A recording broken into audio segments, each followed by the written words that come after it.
All right. Hey, everybody. Welcome again to another episode of Let's Talk About Movies. Let's talk about the movies. I did one of these a month or so ago. These are going to become more regular. I'm hoping to actually put these out about once a week now.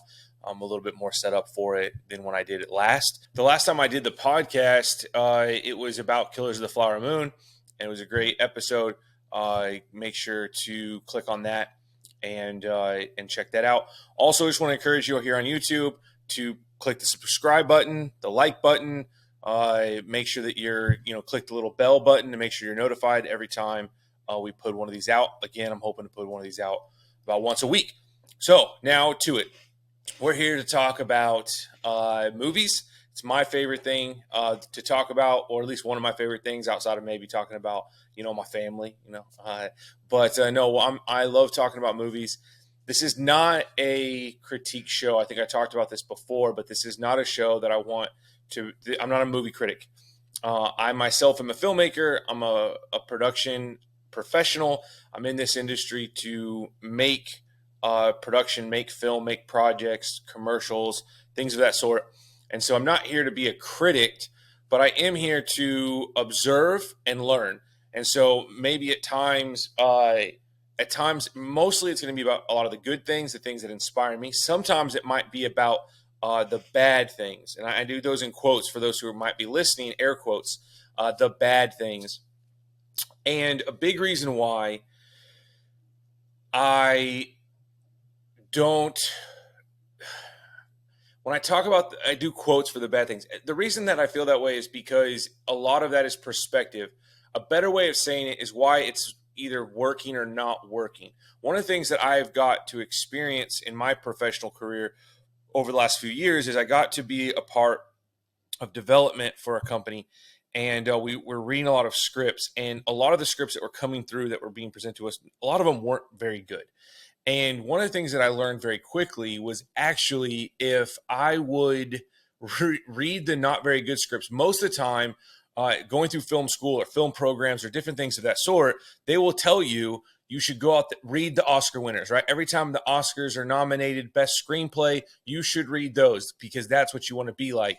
The problem is that we read those and we go, wow, this is so good, but we don't know why it's good. And a lot of times I don't know why it's good because I don't know why, like what it would be bad. I don't know what the version of this movie is bad. Like let's use Ryan Johnson's Knives Out. You go and read that script. It's like, man, this is such a great script. I've seen the movie. I love it. But why, like, what would be that version, that same movie, but how would it be bad? How would it have not been nominated? What makes this nominated worthy? And sometimes it's hard to look at Steph Curry's game as I'm a basketball fan, so I'll use basketball references in this, but it's hard to look at Steph Curry's basketball game and the way that he puts up those shots and go, man, what does a bad shot look like? Like it just looks so great. How do I learn that my, the way that I shoot the ball is just, it's not right. Well, you could say, well, the way I shoot the ball isn't like him. So maybe I should be like him to shoot the ball. The problem is that my height might be different. The structure of my arm might be different. My genetics might be different. I might be a different person. So I've heard Ryan Johnson using that same example talk about the idea that even just that you shouldn't read his scripts because he writes his scripts because he's going to direct his scripts. He hasn't done, not that he hasn't done it at all, because that's not technically true, but he hasn't done a lot, and a lot of them haven't. Christopher Nolan, Tarantino, a lot of these guys haven't done a lot, or at least the scripts that they're known for were not written for someone else. They're written for themselves to direct. And so you do write a little bit different for that in comparison to something that's, in comparison to something that's written for a director. So again, I say that because what do I need to learn from this? How do I actually grow and learn and see what works and so what doesn't work? So if I do talk about something that I don't like or I didn't think that worked in film, again, this is not me being critical. Everyone out there can be critical of my films and my projects in the same exact way. For me, it's a process of learning. 9 times out of 10, if I am entertained at all in the movie theater, then it wins, even if there are problems with it. So there's a lot of movies, even most recently, there's been a few that I was completely enamored with in theaters. One of those specifically was Dune 2, which I haven't done a podcast about, and I very well probably should. I'll rewatch it. I just got it on 4K. I'll rewatch it and give maybe another an in-depth on the Dune franchise as a whole, just because there's so much to talk about there. But today I want to talk about 3 movies. So we're going to do 3 movies today that I am very excited to share with you guys about. These were 3 movies that I went and saw. So I was in Los Angeles for a couple of weeks, and I got to I was there by myself and for work. So they flew me out there. I got to re-edit, mind you, a documentary film. Again, same kind of thing. It was a documentary film. It was already made. It was made a few years ago. They released it in a small release, I believe, overseas in England and Europe, and it was not super well received. And they're wanting to release it here in America, but we're concerned about how it was going to be taken. And so basically, I got an opportunity to fly out to Burbank and work with a writer and a team to basically re-edit, rewrite, recut this documentary, figure out the parts that weren't working, why was it not working, and then get to make it work. And it was a really fun experience, great team, a team I hadn't worked with before that I got to work with, and I was excited about that. And so, so great experience. But in that, I was over there by myself and just hanging out and bored one weekend. And so I ended up watching 3 movies in theaters. I have the Regal subscription pass. It's like a monthly, $20 a month. You get to go to many movies as you want. If your local theater has it, it's a great thing to have. I really do enjoy it. So the first movie I went and saw was The Bikeriders.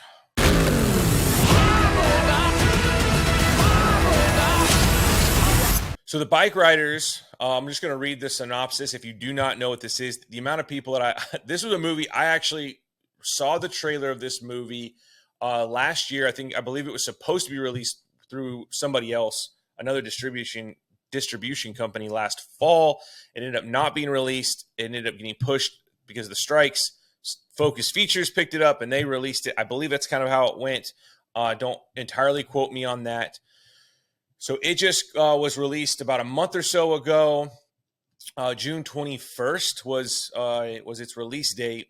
And the amount of people that I'm like, oh yeah, I went and saw The Bikeriders. And they were like, oh, it's The Bikeriders. It's sad because this is an incredible movie and one worth seeing. But I'll go over the synopsis really quick. According to IMDb, after a chance encounter, headstrong Kathy is drawn to Benny, member of Midwestern motorcycle club, the Vandals.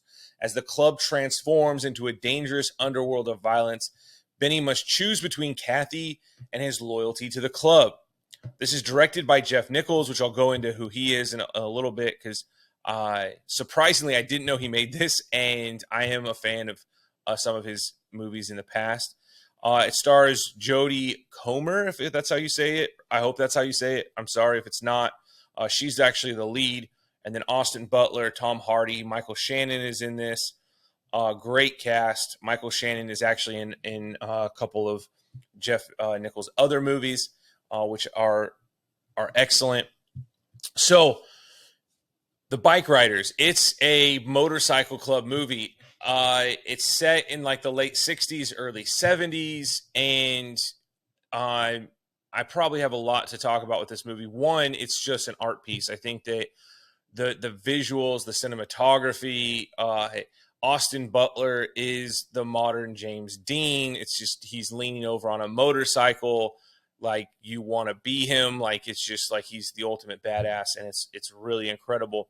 But one thing I didn't know about this movie was that it's written by Jeff Nichols, but it's based off of a book by Danny Lyon, and it's a photography book that has some stories in it where basically this photographer kind of embedded himself with this motorcycle club for almost a decade off and on in different seasons and photographed them. and then he told their story. And so this is actually told kind of from the POV of that interviewer as he's gathering and primarily interviewing the lady, the Kathy, and who's the main character, interviewing her, and basically the story that she's kind of the narrator of the story. And it's kind of a creative way to have a narration. I think a lot of times in movies, there's always the written letter or just the person's thoughts, or some narrations work, sometimes they don't. They're very hard to handle, but this is a great creative way to handle a narration that lended itself from a photography, from an actual book that had a level of narration in it, kind of more of a historical account. I will say that the photography in this movie, I mean, it felt like it came out of a photo book of the late 60s. I mean, it's absolutely gorgeous. I wanted to join a motorcycle club by the end of this movie, 100%. So that's incredible. I will say that it threw me off a little bit with the style, the storytelling style, because it's based off of that book. Tom Hardy and Austin Butler are two of the most incredible actors. They're easily one of some of my favorite modern actors. And I think I really loved, like I said, Austin Butler in Dune 2.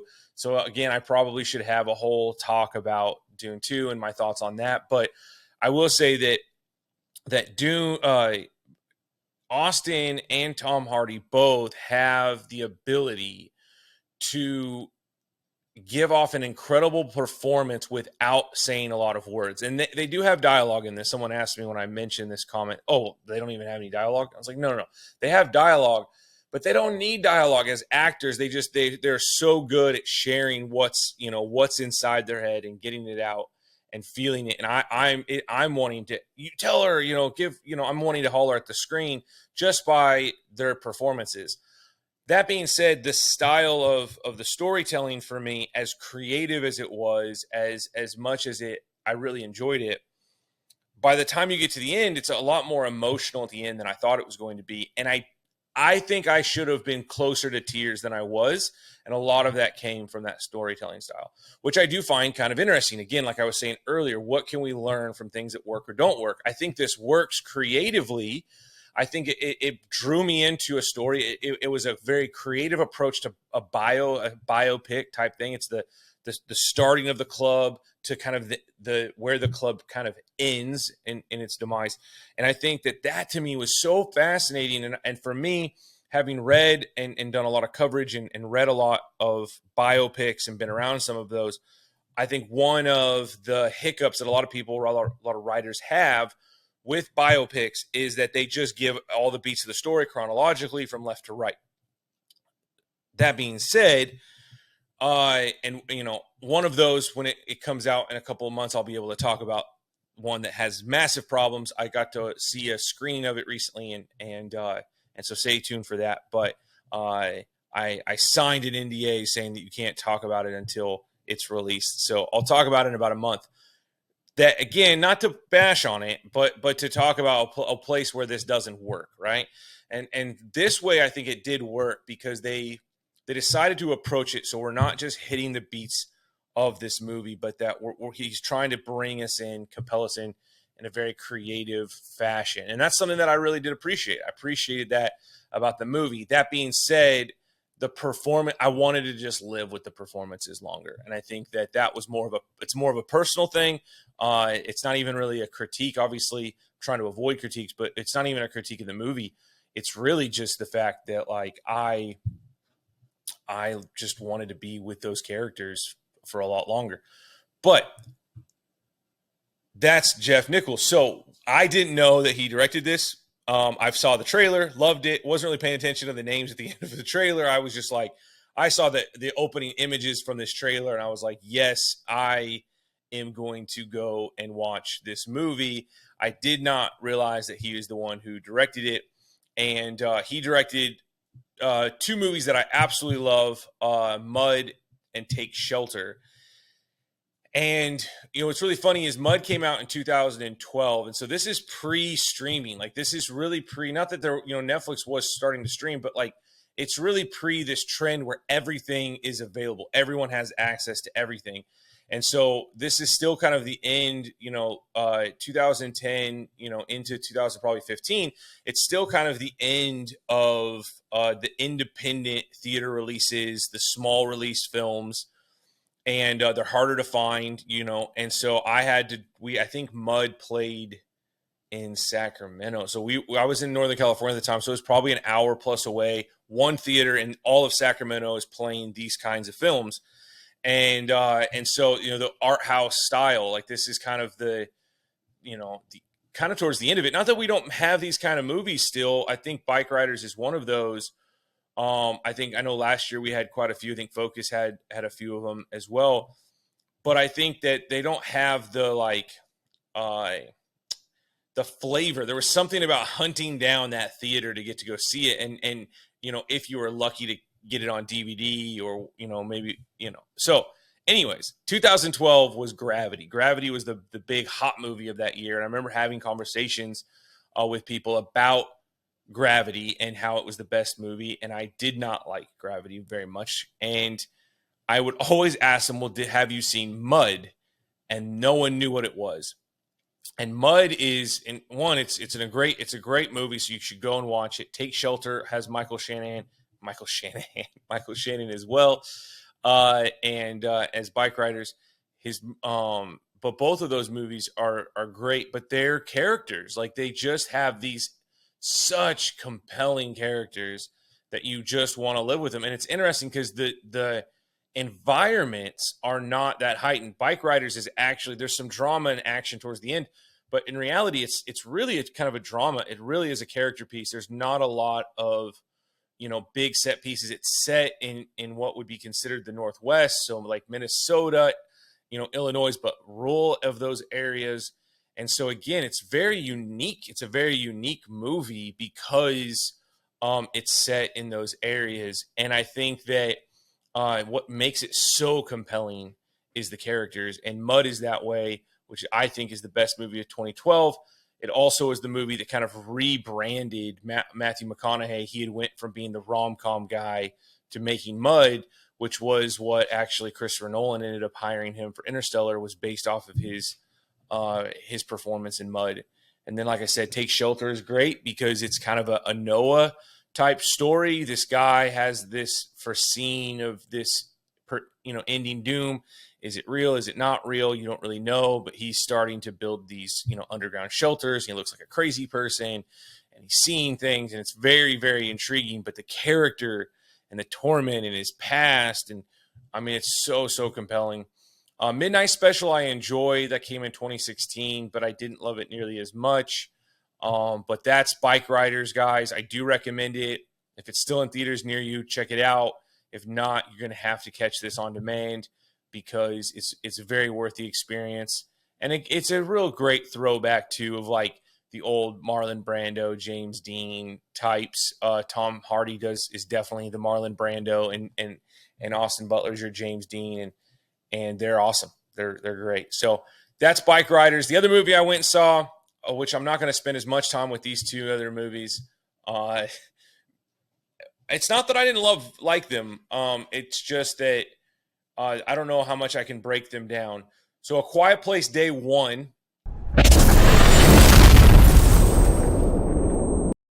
was the other movie I went and saw. I'm a huge fan of Quiet Place. As you can see by my poster here in the back, I've got A Quiet Place, a Mondo, A Quiet Place poster. I love Quiet Place. John Krasinski. See, I love one of my favorite types of movies. Big reason why I'm a Christopher Nolan fan is the mix of taking a genre movie and adding a human and personal, a character spin to it. It's one of my favorite things, right? Can I be invested into the characters, right? That's what I loved about Bikeriders, right? Like what I loved about Mud. The reason I didn't love Gravity, not that it's not good, but it's just that it didn't have the weight of the characters as I like, and that genre infused. A lot of times movies can be so genre, they can be so Marvel, Star Wars, they can be so about the world. This is something that I feel about with like Rebel Moon, Zack Snyder's Rebel Moon movies, is that they can be so about the world that they forget about the characters and really grounding the characters and making them feel relatable. So Interstellar, for me as a parent, Matthew McConaughey's character, I'm just drawn into that character so much. Quiet Place movies are like that. John Krasinski did an incredible job as the writer-director of those movies to really bring me in and go, okay, I can relate to that dad. And at the end of that movie, hopefully you guys have seen that movie, but when he looks at his daughter and he signs "I love you" to her, I cry every time. To cry in a horror alien movie, to get like, I get so emotional in that scene. And it's so intense, and just I relate with the girl. I mean, I'm not, obviously I'm not deaf, but I relate with the idea of like, does my dad love me? Like going through those adolescent things of like not having that great relationship with your dad, also being the dad who's just working and now being a dad, like all of that's so grounded. And then there's aliens. Like it's one of the coolest, easily one of the coolest genre mashups. Okay. Now, that's what Quiet Place is. Quiet Place day one is supposed to take place day one of the alien attack. This is my quick review and thoughts of this movie. This movie is absolutely incredible. It does everything that the first movie did and is great. It is a carbon copy of the first movie in a different location. It's very intriguing. It's only from her point of view. It's a very compelling character. I'm feeling emotional. I'm drawn in. I've had a friend recently battle cancer and lose out to it. Literally, she's battling with cancer throughout this movie. The motivations that she has, the character buildups, the arcs, it's all great. It's that grounded, and then there's aliens around, right? It's all grounded, and there's aliens. But we've seen this before. It takes place in New York City. There's a new element, but we learn nothing new about the aliens. Now, I loved in the first movies, we didn't get to see the president. We didn't get to see the military people and their decision. It was a new perspective. I kind of wanted to see that this time, I think. I kind of wanted to see, a dude on an Air Force base just living his normal life. The thing that's great about this is it's normal life, and then it's not, right? There's this attack. What would be so great would have just been able to just say, hey, here's his normal life. He's going to the Air Force base. He's got a family at home or whatever that looks like. Then this attack, then this is like, here's military, this is what the military's saying. Here's what they're doing. And so you get to have a little bit more of a truly different angle rather than just like we went from a rural angle to a city angle. Like it's the same base, but just a little different. And that would be my only complaint. If this was the first movie, I would have absolutely loved it almost probably as much as I loved the first one. I think maybe because they're not parents, I didn't relate as much. Being a parent, the kid element with the dad, I think I related a lot with that.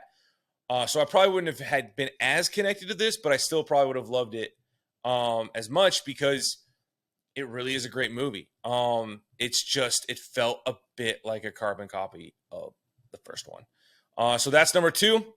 And again, this is a reminder in the comments below. Am I wrong? What else did you think? What else did you like? Again, about Bikeriders, if you've seen it, or if maybe you just watched it because of this, come back.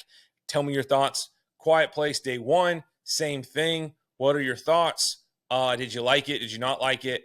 And what? Why? Again, I'm not about just saying, that's an awful movie. I want to let's dialogue what those reasons are. So the last movie, I have been deeming, when people ask me about this movie, they ask, how did you like this movie? I said, I think that I just watched the best and worst movie of the year in one movie. Now, I know I just said I wouldn't be critical or critique, and I think that I really have been trying to avoid that bandwagon with this movie because I know a lot of people have trashed on it, and that is Horizon, an American Saga, Chapter 1.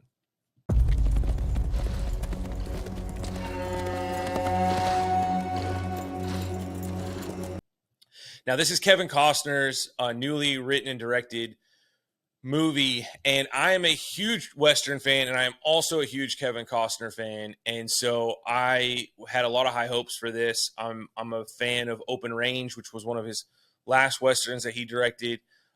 He has a simplisticness to the West. He likes to do vistas. They're usually slower movies.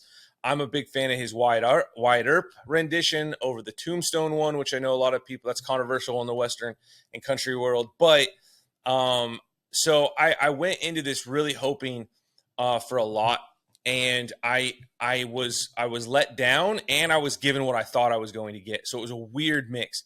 And a big reason why that is because it actually takes place over like 3 to 5 different storylines.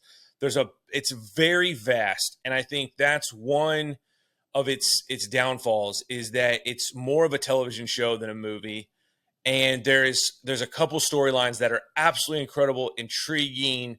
I want to know more about them. And then there's others that I don't understand why why are we even here? And one of those, sadly, is Kevin's storyline. And again, he's totally badass and he's all of the Western things, but there's just a lot of I don't know why this is all happening. The synopsis I saw here on IMDb says the chronicles a multifaceted 15-year span of pre- and post-Civil War expansions and settlements of the American West. Now, I'm pretty sure that is the synopsis for the entire series. This is only chapter 1. There was a chapter 2 that was supposed to come out next month. That now has been indefinitely pushed. I would guess because I'm pretty sure it would have been close to being done. They either are fixing it or they're just going to send it to streamer just so that they can have some sort of release of it. But most likely, sadly, I think this is done. I think the idea of it was incredible. I think it came under a lot of scrutiny because Kevin ended up using about $38 million of his own money to finish this movie. It had a budget of almost $100 million. I think that included both chapters, though, but still, there probably was another at least $50+ million for the second movie, I would assume. A lot of people have told me that are, in my industry, I've had a handful of people say, well, Westerns, they're not profitable. They don't do well in theaters. And that's actually not entirely accurate. If you go back over the last even decade, the last 10 years, we have had some of the biggest movies have been Westerns, and they have included, well over $100 million at the box office, but they were all $60 million at the max. That's the most expensive of those movies, and that was Magnificent Seven, which was an ensemble cast that included Denzel Washington and Chris Pratt, Ethan Hawke. A lot of these other movies have a couple lead big stars like a Christian Bale and Russell Crowe and 3:10 to Yuma, and they tend to be bigger and successful. I apologize if you hear my dog in the background barking, but we're going to wrap this up today. I will say this. I think that there was a lot of really good, but he had a big vision, and a part of me wonders if rather than making 4 different movies that were different storylines, that then the 5th movie all came together, which I think would have probably played a lot better. It almost felt like I got to get all these stories and lines in here so that they'll let me keep making sequels. Because there was a lot of intriguingness to his character and his storyline, but none of it got to really flesh out. If it was all just one big 2.5 hour movie in one of the storylines in one of the 10 to 15 year spans, then I think that, and then we see them all kind of come together in the end, I probably would have been like, this was my favorite movie of the year. It was that close. So yeah, I think it's worth watching. I know it's 3 hours. I know for some people, but I do. I think that there's a lot, especially if you are somebody like me who loves Westerns and Western movies and things of that sort. I would recommend watching this. I would at least watch it when it's on streaming. Get it, eat it up. Find what's good. Find what you would fix. Maybe how you would have not approached it, whatever that might be. Which sounds weird again. It sounds like I'm being critical, but I do think I'm not saying don't watch it. I'm actually saying watch it. And see what it's like. Because I think even a lot of people that watched it while I was there, I think they really enjoyed it. I think a lot of people enjoyed it while, there's a lot of people in the theater with me. But there was talk of how long is this movie? And so I do think what are your thoughts? Check out all of these movies. I'm not on here to say this is trash, don't watch it. No, watch it. Support cinema. I think support your theaters. Go and watch movies in theaters. But I think that this movie, I think a lot of people sadly aren't seeing it because it got so much scrutiny from critics because Kevin put a lot of his own money in it. So then all of the spotlight was on it. If it just kind of released and it was this kind of movie, I think that a lot more people probably would have went and saw it. And maybe, there was also a lot of bad press around Yellowstone right now. And I think that's hurting this movie as well. Kevin and that has been a lot of drama between him and Taylor and Paramount. And so this is him doing a Western with Warner Brothers. So it feels a lot like Warner Brothers is trying to jump on the Paramount Yellowstone train, hopefully capitalizing on it, and it backfired on them. And now they're having to readjust. And so it'll be interesting. It'll be very, very interesting. But again, I recommend seeing all of these movies. I recommend seeing things in theaters. I recommend talking about these movies. I like to talk about even my own stuff. I go back and watch my own stuff that I made 10 years ago that's just 15 years ago that's trash. I go back and watch it, so I recommend that as well. And again, thank you so much for listening. Hopefully this was a fun listen, and make sure again that you like and you subscribe, and I'll see you and talk to you next week.